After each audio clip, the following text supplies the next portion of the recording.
case that we are going to be covering tonight is that of Natalia Grace. You probably heard of a new docuseries that came out recently on the ID channel called The Curious Case of Natalia Grace. I believe it is a 6-part series. Another series is due to come out later this summer called Natalia Speaks, and in that one, Natalia will be interviewed. She was not interviewed in the series that is out right now. If you have ever seen the 2009 horror movie called Orphan, you are going to notice some eerily strange coincidences here. And the two have absolutely nothing to do with each other, okay? But they are just some very strange similarities. Now, the movie Orphan is about a family who adopted a 9-year-old Russian orphan who later turned out to be a psychotic killer who was actually 33 years old, not 9. But she had a growth disorder that kept her small. So, let's go ahead and get into tonight's case. Natalia was born in the Ukraine on September 4th, 2003. She came over to the US through a special program for orphans, and she was adopted in 2008 by a couple from New Hampshire.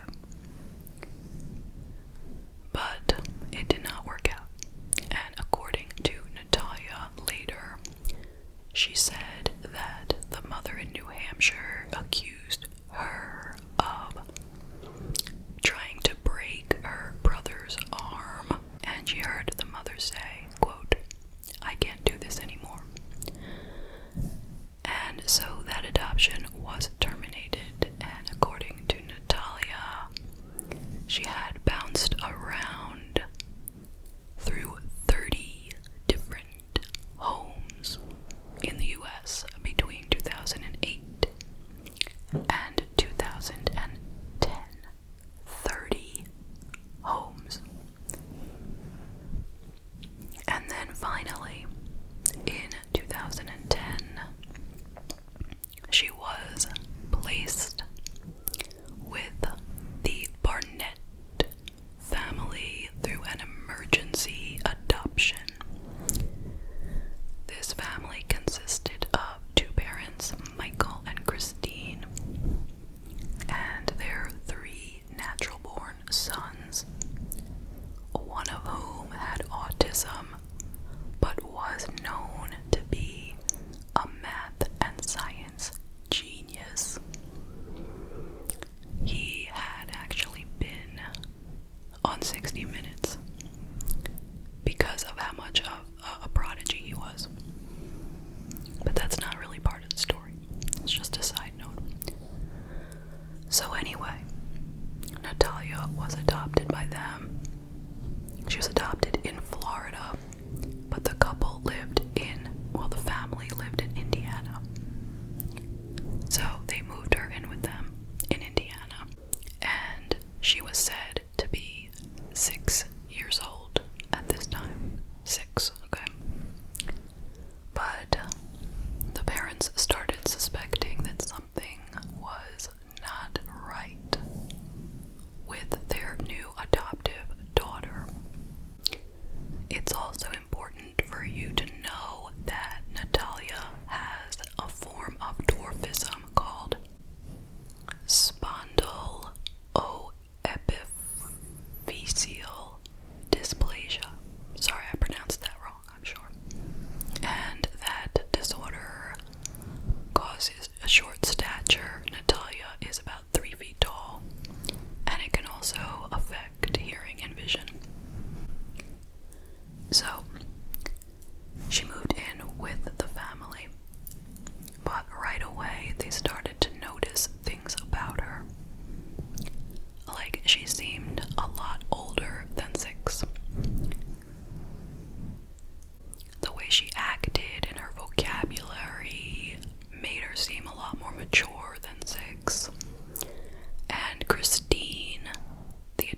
mother noticed certain things, like it seemed that Natalia was already menstruating and that she had certain other characteristics that you find in people who have gone through puberty, let's just say.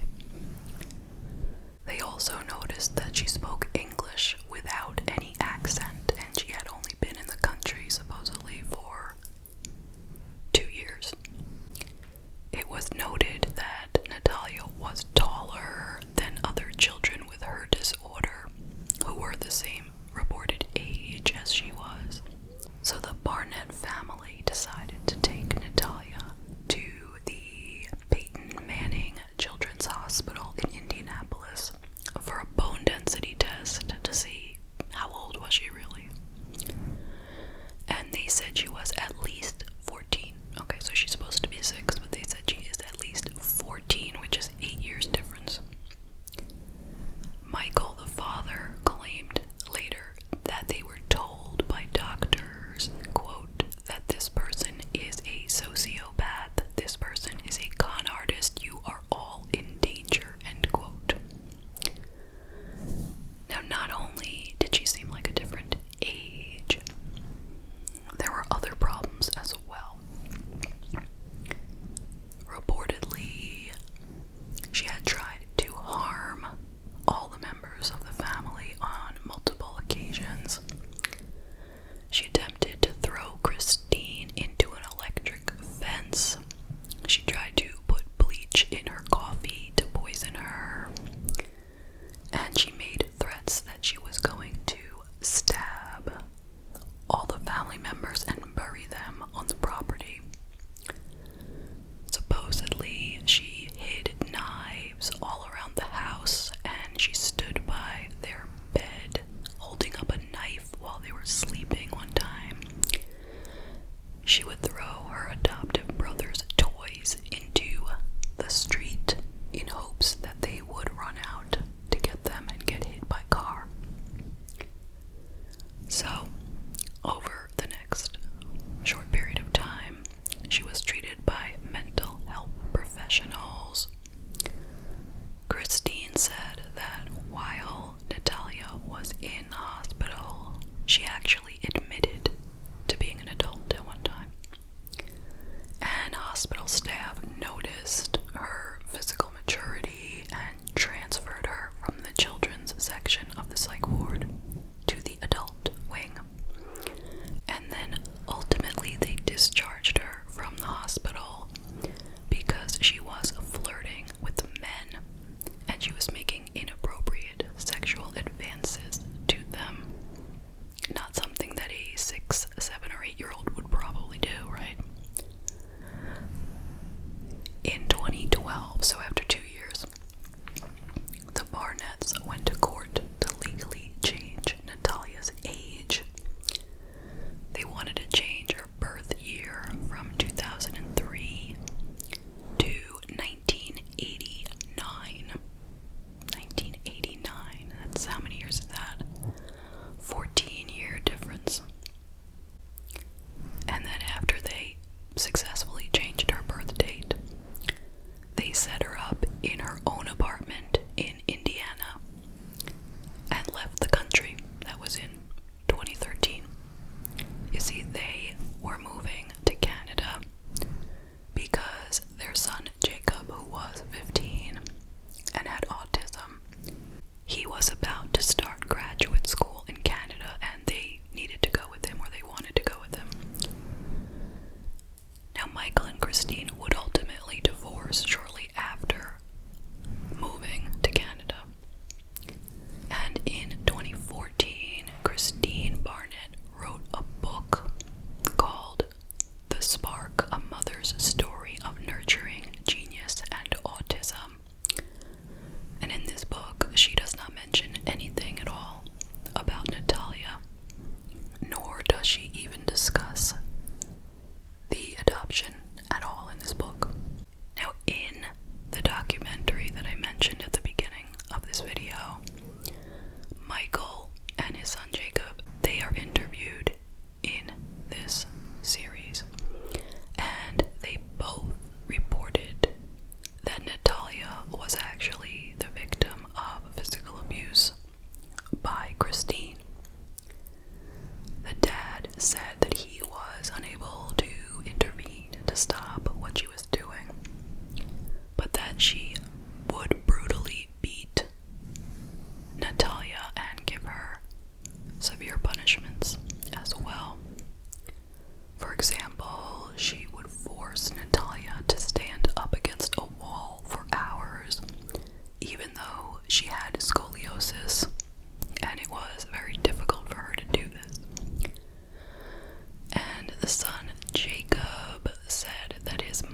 neighbors started to complain about her. They said that she would come into their homes uninvited. She would open up their refrigerators when they weren't home, and she demonstrated, quote, borderline inappropriate sexual behaviors towards boys and men, and she stalked them and she stole from them. One neighbor called her evil and devious. Things apparently were so bad that Natalia even called 911 on herself one time. She said to them, quote, I'm stalking one of my neighbors. I'm afraid of what might happen if someone doesn't help me, end quote. But I don't think anything came of this. According to a legal expert who was on the documentary, they said, quote, the Barnetts took a 3-foot-tall, disabled little person, put her in an apartment on the 2nd floor where she's got to scale stairs that are dangerous and given her disability. It's in a high-crime neighborhood. She's in an apartment with no accommodations for her disability. Couldn't reach the stove, couldn't reach the washing machine dial.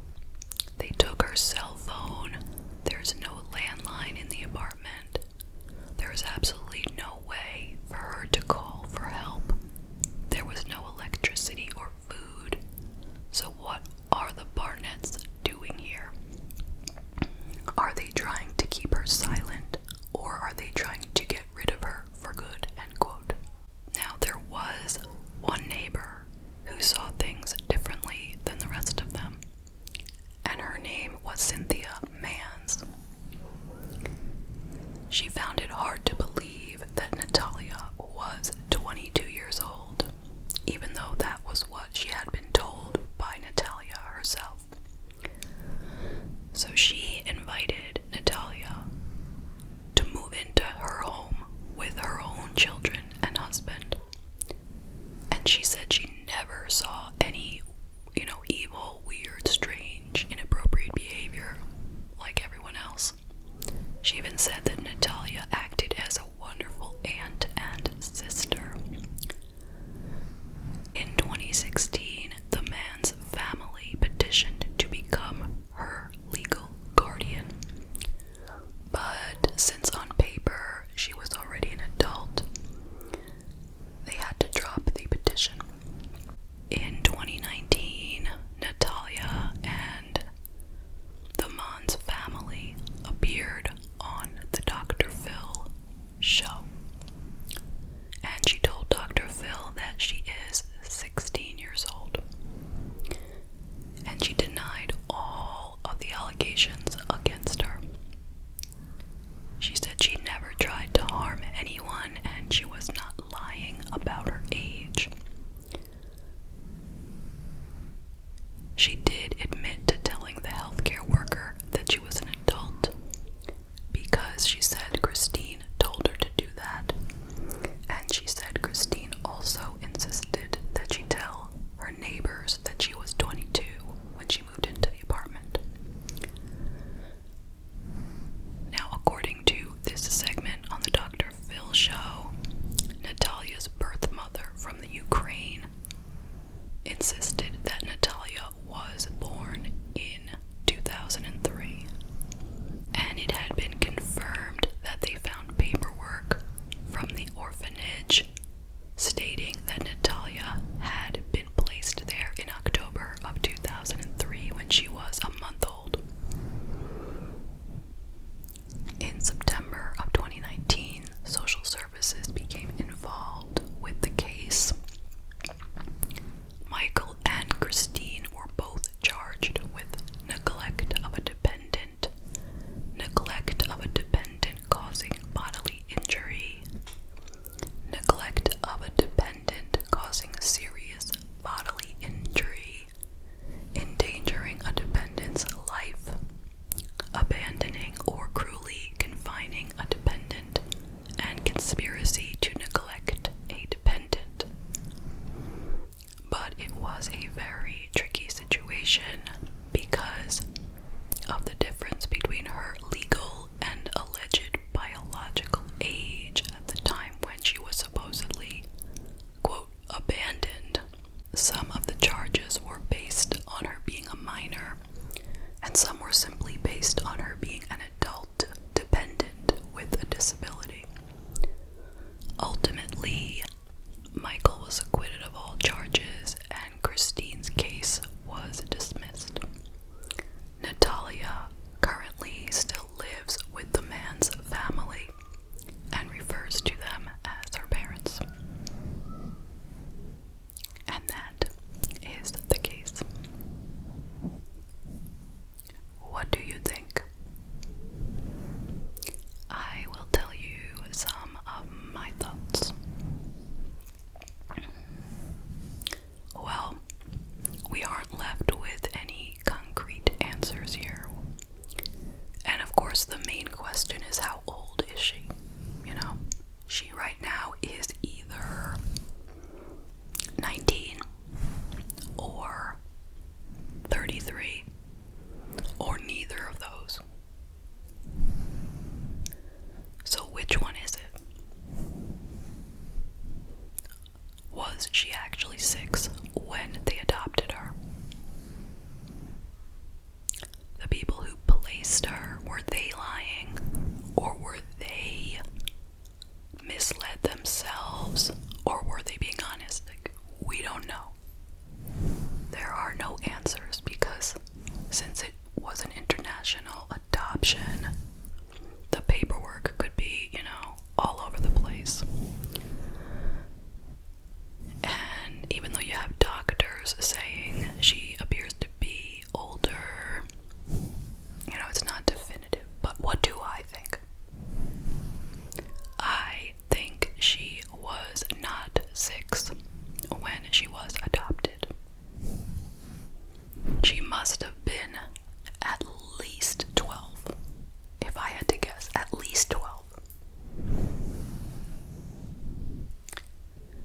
And forget about her age. What about just this horrible behavior, this violent behavior? And she had obviously had issues before she ever got with the Barnett family. She had tried to break the arm of the boy from New Hampshire, and there were 30 other families that it didn't work out with. Now, I know that when you're in the system, you can get bounced around a lot, but 30 families in 2 years? I mean, someone's not telling us something here, right? What was the problem with all those other families? And they said it was an emergency adoption. Like, I'm not quite sure what that means, but I think that in general that is a terrible idea. I mean, you can have an emergency foster care situation, but I don't think that in this kind of scenario they should have an adoption right off the bat. I mean, give it a little trial for everyone's sake.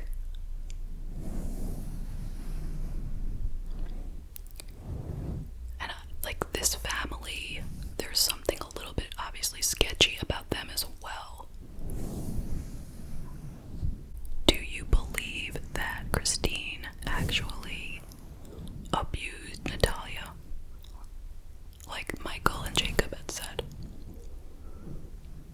I mean, I don't know about that either. But why would they make it up? What would be the point?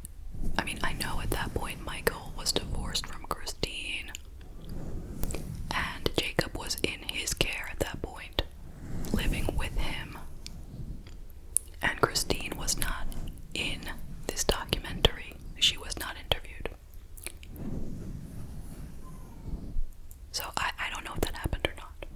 And why do you think that Cynthia Mans and her family, why did they find Natalia to be so different than everyone else?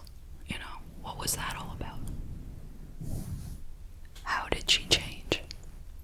Or did she change? Or is this